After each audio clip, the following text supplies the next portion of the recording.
হলো বাংলা মানবরূপী দানবে আক্রান্ত। ওরা চায় বাংলার মানুষের রক্ত, বাংলার মানুষের ভাষা। তাই রাষ্ট্রভাষা বাংলার দাবিতে রাজপথে নেমে পড়ে বাংলার দামাল সন্তানেরা।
বাংলাকে ফিরিয়ে দিল বাঙালিদের মুখে, কিন্তু বাংলার রাজপথ রঞ্জিত করল শফিক, রফিক, বরকত ও জব্বারের বুকের রক্তে, বয়ে আনলো বাংলা মায়ের বুকে হাহাকার।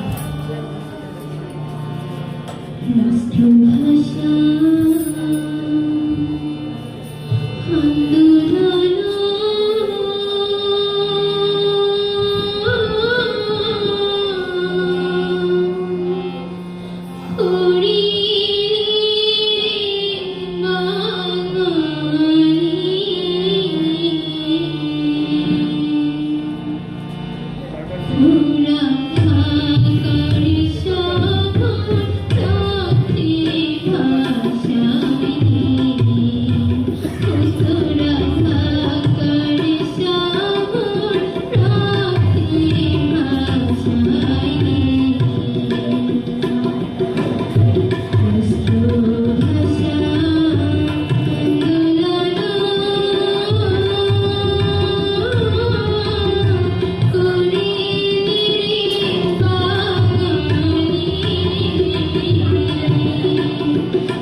বাঙালিরা মাতৃভাষার অধিকার ফিরে পেল, কিন্তু দানবদের দ্বারা অত্যাচারিত হতে থাকলো প্রতিনিয়ত।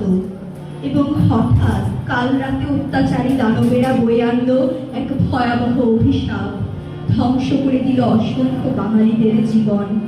এই নৃশংসতার চিত্র বাংলার মানুষের মনে স্বাধীনতার তৃষ্ণা বাড়িয়ে দিল। ঘোষিত হলো বাংলাদেশের স্বাধীনতা।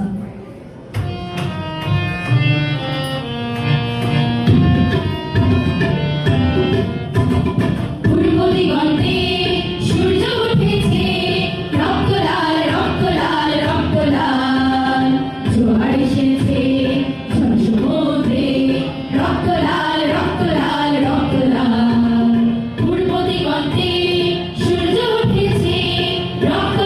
রক্ত লাল, রক্ত লাল।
নারীরা তাদের মাতৃভূমির জন্য দানবদের সাথে লড়াই করেছে, ঢেলে দিয়েছে তাদের সকল ভালোবাসা, বুকের রক্ত, অশ্রু জল তাদের জন্মভূমির জন্য।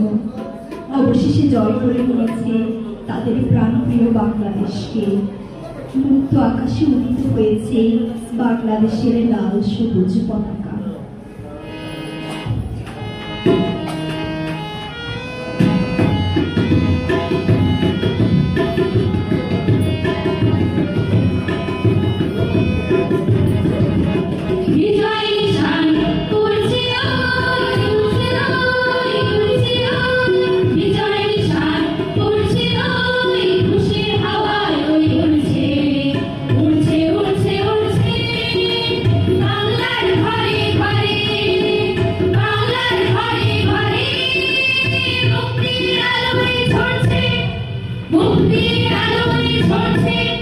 মুক্তির আলোয় ঝরছে বিজয় নিশান উড়ছে ওই উড়ছে ওই উড়ছে ওই বিজয় নিশান উড়ছে ওই খুশির হাওয়ায় ওই উড়ছে উড়ছে উড়ছে উড়ছে বাংলার ঘরে ঘরে বাংলার ঘরে ঘরে মুক্তির আলোয় ঝরছে মুক্তির আলোয় ঝরছে মুক্তির আলোয় ঝরছে বিজয় নিশান উড়ছে ওই উড়ছে ওই উড়ছে ওই উড়ছে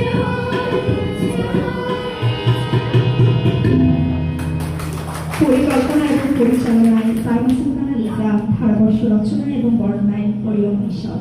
ধন্যবাদ।